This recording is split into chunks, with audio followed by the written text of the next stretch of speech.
દબદબો અમરેલીમાં જાળવી રાખીશું કે અમે ધારાસભ્ય છીએ, અમારી સામે કોઈ બોલવું જોઈએ નહીં.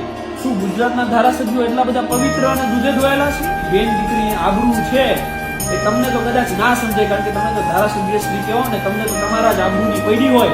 પરંતુ કોઈની બેન દીકરીની આબરૂ જાહેર રોડ ઉપર તમે લીરા ઉડાડો ને, ત્યારે તમને શરમથી ડૂબી મરવું જોઈએ. ગતિના ગતિ ના હોય અને વધારે પડતો પાવર છે ને એ વિનાશ ન થાય. એ કહેવત સાચી પડી છે.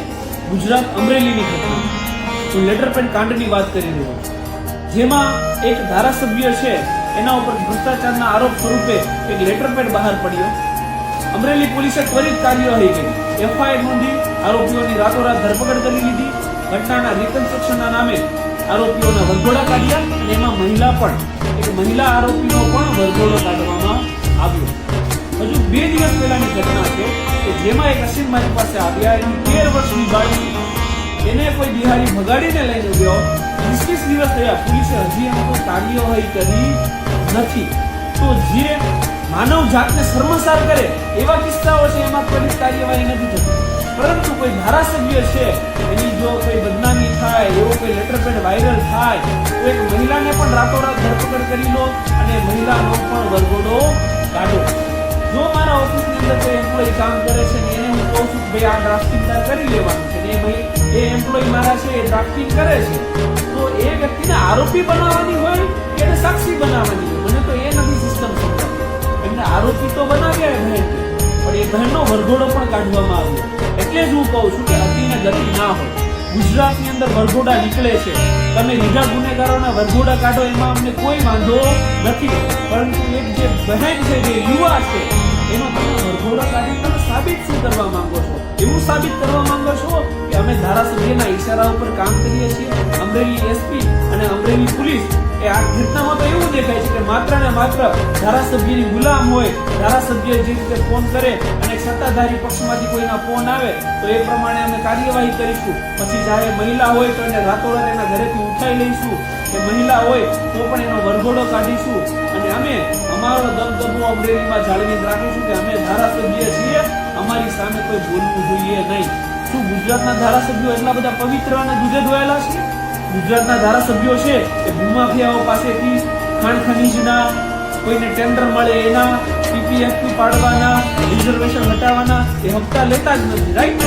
ગુજરાતની જનતા તો બિચારી ભોળી છે, એ તો જાણતી જ નથી ને કે ગુજરાતના ધારાસભ્યો છે એટલા કેટલા ભોળા છે, કેટલા સ્વચ્છ છે.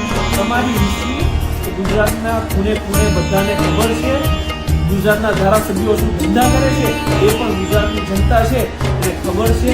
એટલે તમારી બદનામી ક્યારેય ના થાય, તમારી બદનામી ક્યારેય ના થાય. બદનામી તો એની થાય જેની માર્કેટમાં ઇજ્જત હોય. એટલે તમે શું ધંધા કરો છો લોકોને ખબર છે, પણ આ ધંધા કર્યા પછી ચોરી ઉપર સીના ચોરી ના કરાય. સીના ચોરી તમારી એ છે કે મહિલાને તમે રાત્રે ઘરે જઈને ધરપકડ કરો છો અને એના વરઘોડા કાઢો છો. માનવ જાતને તમે શર્મસાર કરી છે અને સ્ત્રીના એક ગૌરવના હીરા ઉડાડ્યા છે. અને આ ઘટનામાં ગુજરાત પોલીસ ઉપર કાર્યવાહી થવી જોઈએ અને થવી જ જોઈએ. અમરેલી એસપી ઉપર અને અમરેલી પોલીસ ઉપર કાર્યવાહી થવી જોઈએ. પણ મને 100%ની ખાતરી છે કે કાર્યવાહી તો નહીં જ. કેમ નહીં થાય?